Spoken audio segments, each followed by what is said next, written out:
Horror film और दर्शकों के बीच का रिश्ता एकदम अजीबोगरीब है। एक तरफ तो हम ऐसी फिल्मों को देखकर डर जाते हैं, तो वहीं इसे देखने में बेहद ही मज़ा आता है। मगर कहाँ से ये परंपरा शुरू हुई और कब से हम एज अ व्यूअर हॉरर फिल्मों को पसंद करने लगे, इसी की चर्चा करेंगे आज के वीडियो पर। हेलो फ्रेंड्स, सिनेवंशी के नए एपिसोड में मैं अभिनव शेट्टी आप सबका स्वागत करता हूँ।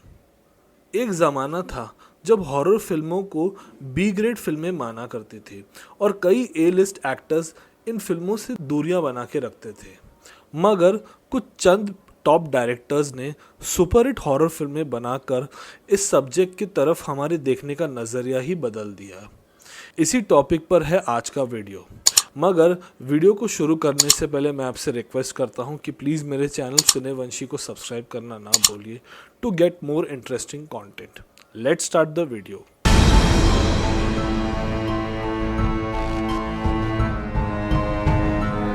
ईयर 1972 में रिलीज हुई फिल्म दो गज ज़मीन के नीचे ये एक लो बजट हॉरर फिल्म थी।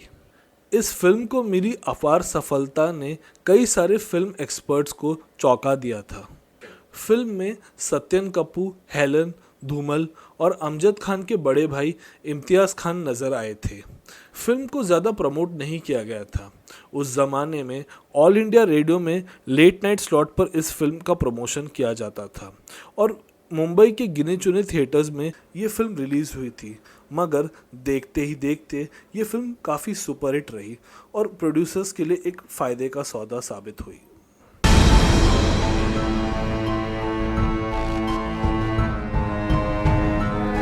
दो गज ज़मीन के नीचे तो बस एक शुरुआत थी। यहीं से शुरू हुआ रामसे ब्रदर्स की कामयाबी का सफ़र। मगर इसे बात करने से पहले मैं इनकी फैमिली ट्री पर नज़र डालता हूँ। एफ.यू. रामसे, जो कि रामसे ब्रदर्स के पिता थे, इन्होंने 1950s और 60s में कई सारी फिल्में बनाई।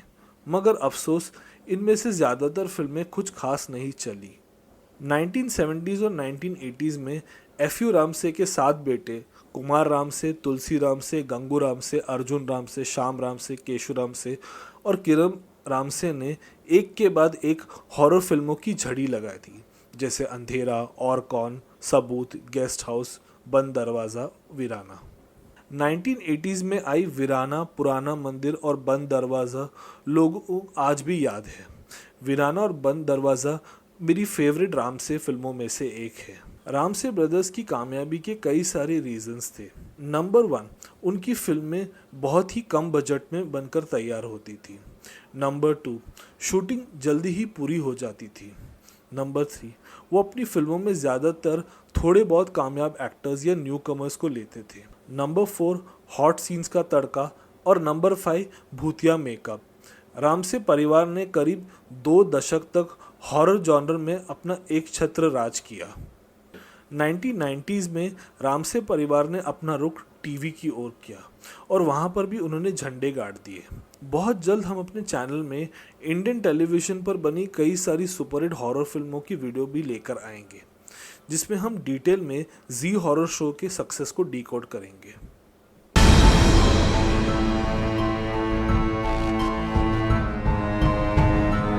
ईयर 1992 में 2 हिंदी फिल्में आई जो हॉरर जॉनर की थी। ये दोनों ही नॉन रामसे फिल्म थी। इस बार लोगों को डराने का बीड़ा उठाया राम गोपाल वर्मा और महेश भट्ट ने। राम गोपाल वर्मा लेकर आए फिल्म रात और महेश भट्ट की फिल्म जुनून भी ईयर 92 में आई थी। सबसे पहले बात फिल्म रात की करते हैं। रात एक बाइलिंगुअल फिल्म थी। ये फिल्म हिंदी और तेलुगु में एक साथ शूट की गई थी। ये फिल्म बाकी हॉरर फिल्मों से अलग थी जो उस समय आ रही थी। ना तो एक्टर्स ने कोई ख़राब मेकअप किया था जो डेस्परेटली डराने की कोशिश की थी, ना तो भूत को क्लीशे तरीके से दिखाया गया। इस फिल्म में रेवती जी की आंखें ही दर्शकों के रोंगटे खड़े करने के लिए काफ़ी थी। रात तेलुगु में रात्रि के नाम से रिलीज़ हुई थी। हिंदी वर्जन तो ठीक ठाक चली, मगर तेलुगु वर्जन ब्लॉकबस्टर रही। अब बात करते हैं महेश भट्ट की फिल्म जुनून की। इस फिल्म को रिलीज़ हुए आज 32 साल बीत चुके हैं, मगर आज भी राहुल रॉय का टाइगर ट्रांसफॉर्मेशन सीन हमें अंदर से काफ़ी डरा देता है। आशिकी के सक्सेस के बाद राहुल रॉय, महेश भट्ट, नदीम श्रवण और गुलशन कुमार ने जुनून के रूप में एक और बेहतरीन फिल्म दर्शकों के सामने पेश की। आज भी इन दोनों ही फिल्मों का जिक्र करते समय मैं अंदर से काफ़ी डर जाता हूँ। 90s के डेकेड में इन दोनों ही फिल्मों को अगर छोड़ दिया जाए तो किसी भी ऐसी फिल्म ने दर्शकों को इस तरह से नहीं डराया था। ज़्यादातर हॉरर फिल्मों में हॉरर के साथ साथ सेक्स का तड़का ज़्यादा लगाया जाता था, जिन्हें कम थिएटर्स में रिलीज़ किया जाता था और कंटेंट के नाम पर अश्लीलता ही परोस दी जाती थी।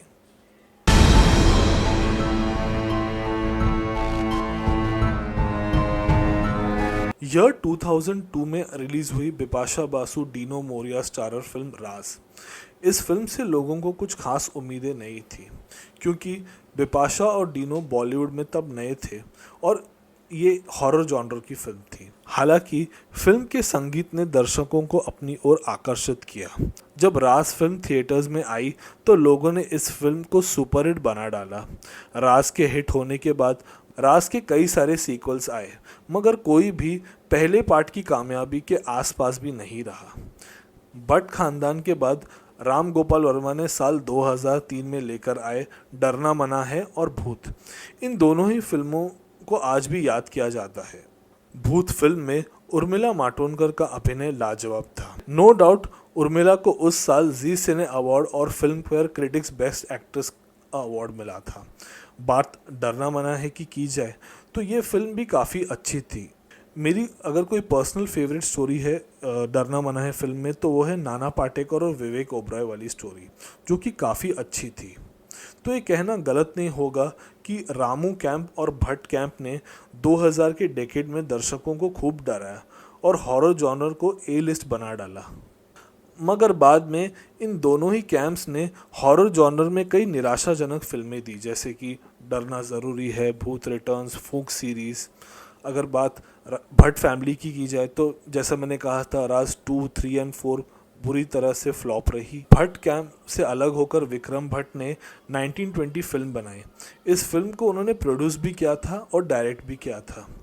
फिल्म 1920 हॉलीवुड की मास्टरपीस द एक्सॉर्सिस्ट की रीमेक थी। बाद में इस फिल्म की कई सीरीज आई, मगर कोई भी 1920 का मैजिक नहीं रिक्रिएट कर पाई।